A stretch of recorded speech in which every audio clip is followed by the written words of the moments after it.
அஸ்ஸலாமு அலைக்கும் வரஹ்மத்துல்லாஹி வபரகாத்துஹ். இன்னைக்கு சூரா பக்கரால 139லேருந்து பார்த்தோம். 139ல என்ன இருக்கு அப்படின்னா, அல்லாஹ் வந்துட்டு நபிகிட்ட நீங்க கேளுங்க அப்படின்னு சொல்றான். அல்லாஹ்வுடைய விஷயத்த நீங்க ஆர்கியூமெண்ட் பண்றீங்களா? அவன் தான் வந்துட்டு என்ன படைத்தவனாகவும் உங்களை படைத்தவனாகவும் இருக்கிறான். நான் செஞ்ச செயல் எனக்கு, நீங்க செய்யற செயல் உங்களுக்கு. அது மட்டும் இல்லாமல் நாங்கள் வந்துட்டு அல்லாஹ்க்கு மட்டும்தான் அடிபணிவோம் அப்படின்னு சொல்லுங்க அப்படின்னு சொல்லிட்டு அல்லாஹ் சொல்கிறான். அடுத்து இப்ராஹிம், இஸ்மாயில், இஸ்ஹாக், யாக்கூப் அவங்களும் யாக்கூபுடைய வழித்தோன்றல்களையும் வந்துட்டு நீங்கள் யூதர்களாவோ கிறிஸ்தவர்களாவோ சொல்கிறீங்களா? உங்களுக்கு இதெல்லாம் உங்களுக்கு நீங்கள் வந்துட்டு நல்லா எல்லாமே தெரிஞ்சவங்களா இருக்கீங்களா, இல்லைன்னா எனக்கு எல்லாம் தெரியுமா அப்படின்னு இங்கே அல்லாஹ் கேட்குறான். அதே மாதிரியே குரான்ல சில வேதத்துல சில சான்றுகளை மட்டும் எடுத்து மிச்சத்தை எல்லாத்தையும் அப்படியே மறைச்சு சொல்றாங்க சில பேர். அவங்கள வந்துட்டு அவங்கள விட பெரிய அக்கிரமக்காரர்கள் யாரும் இல்லை அப்படின்னு அல்லாஹ் சொல்றான்.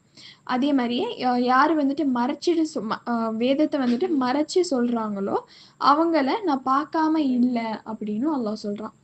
அடுத்த ஆயால அந்த சமூகத்தினர் வந்துட்டு இறந்துட்டாங்க. அவங்க சம்பாதித்தது அவங்களுக்கு தான், நீங்க சம்பாதித்தது உங்களுக்கு தான். மறுமையில நான் நீங்க சம்பாதித்தது மட்டும்தான் கேட்பேனே தவிர அவங்க என்ன பண்ணாங்க அப்படிங்கிறத நான் உங்ககிட்ட கேட்க மாட்டேன் அப்படின்னு அல்லாஹ் இதுல சொல்றான்.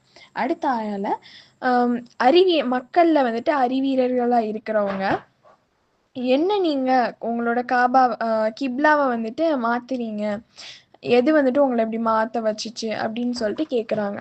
அதுக்கு அல்லாஹ் சொல்றான், நான் யாருக்கு நேர்வழி காட்ட நினைக்கிறேனோ அவங்களுக்கு நான் நேர்வழி காட்டுவேன் அப்படின்னு இங்க அல்லாஹ் சொல்றான். இங்க வந்துட்டு கிப்லா அப்படின்னு வந்திருக்கிறது வந்துட்டு ஒரு அத்தாரிட்டி அப்படின்னு சொல்லிட்டு நம்ம எடுத்துக்கலாம்.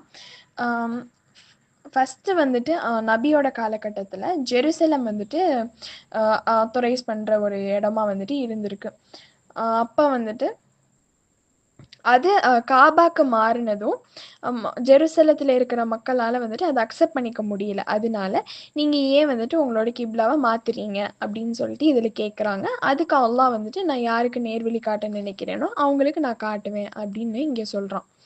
அடுத்த ஆயால உம்மத்தன் வசத்தன் அப்படின்னு நீங்கள் 2 டேர்ம் வருது.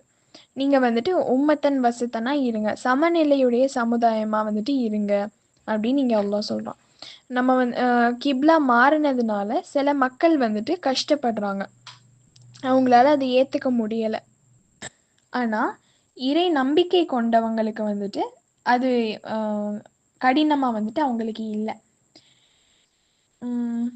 அல்லாஹ் வந்துட்டு கருணையுடையவனாகவும் அன்புடையவனாகவும் இருக்கிறான். அதனால நம்மளும் எப்படி இருக்கணும், அவனை மாதிரி அன்புடையவனாகவும் கருணையுடையவங்களாகவும் நம்ம இருக்கணும். இப்போ நம்ம வந்துட்டு யாருக்காவது எத்தி வைக்கிறோம் அப்படின்னா நம்ம வந்துட்டு மற்றவங்கள மிரட்டியோ இல்லைன்னா அவங்கள தாழ்வாக நினச்சோ நம்ம வந்துட்டு எத்தி வைக்கக்கூடாது. அது மூலிமா அவங்களுக்கு என்ன ஆகும் அப்படின்னா அவங்க வந்துட்டு நம்ம என்ன சொல்கிறோம் அப்படின்னு சொல்லிட்டு அவங்க காது கொடுத்து கேட்க மாட்டாங்க. அதனால நம்ம இந்த மாதிரி சுச்சுவேஷனில் நம்ம வந்துட்டு அன்பாக பொறுமையாக தான் சொல்லணும். அப்போ தான் அவங்களுக்கு வந்துட்டு நம்ம மேலே ஒரு இது அட்ராக்ஷன் மாதிரி ஏதோ என்ன சொல்ல, நம்ம என்ன சொல்கிறோமோ அதை காது கொடுத்து கேட்டு அவங்க ஃபாலோ பண்ணுவாங்க. இது வந்துட்டு ஒரு எக்ஸாம்பிள் தான். ஸோ நம்ம வந்துட்டு அல்லாஹ் மாதிரியே கருணையாகவும் அன்பாகவும் இருக்கணும் மற்றவங்களுக்கு. அதுக்குன்னு நம்ம எல்லா சிச்சுவேஷன்ஸ்லேயும் வந்துட்டு அன்பாக இருக்கணும் அப்படின்னு சொல்லிட்டு அவசியம் இல்லை. சில விஷயத்தில் நம்ம வந்துட்டு ஹார்ஷாக நடந்துக்கணும், சில விஷயத்தில் நம்ம வந்துட்டு அன்பாக இருக்கணும். அடுத்த ஆயால அல்லாஹ் சொல்கிறான், நபியோட முகம் வந்துட்டு அதிக நேரமாக வந்துட்டு அவங்க வானத்தையே வந்துட்டு பார்க்குறாங்க. அதனால அல்லாஹ் சொல்கிறான், நீங்கள் வந்துட்டு வானத்தை பார்க்குறது எனக்கு தெரியுது, அதனால நீங்கள் வந்துட்டு கிப்லாவை எந்த பக்கம் மாற்ற விரும்புகிறீங்களோ அந்த பக்கம் மாற்றிக்கோங்க. மஸ்ஜிதுல் ஹராம் அதாவது காபாவுக்கு வந்துட்டு நீங்கள் வந்து காபாவை நீங்கள் வந்துட்டு கிப்லாவாக மாற்றிக்கோங்க அப்படின்னு சொல்லிட்டு அல்லாஹ் சொல்கிறான். ஸோ அது மூலியமா ஜெருசலத்திலிருந்து காபாக்கு அல்லாஹ் வந்துட்டு அத்தாரிட்டி கொடுத்துட்டான். யாரு வந்துட்டு யாருக்கு வேதம் அருளப்பட்டதோ, யாரு வந்துட்டு இறை நம்பிக்கையுடையவர்களா இருக்கிறாங்களோ, அவங்க காபாக்கு அத்தாரிட்டி வந்ததை ஏத்துக்கிறாங்க. இது உண்மைதான் அப்படின்னு சொல்லிட்டு அவங்க ஏத்துக்கிறாங்க. இது வந்துட்டு இறைவனிடம் தான் வந்திருக்கு அப்படின்னு சொல்லிட்டு அவங்க நம்புறாங்க. ஆனா அல்லாஹ் வந்துட்டு இவங்க எல்லாரையும் பார்த்துட்டு தான் இருக்கேன் அப்படின்னு சொல்றான் கடைசியா.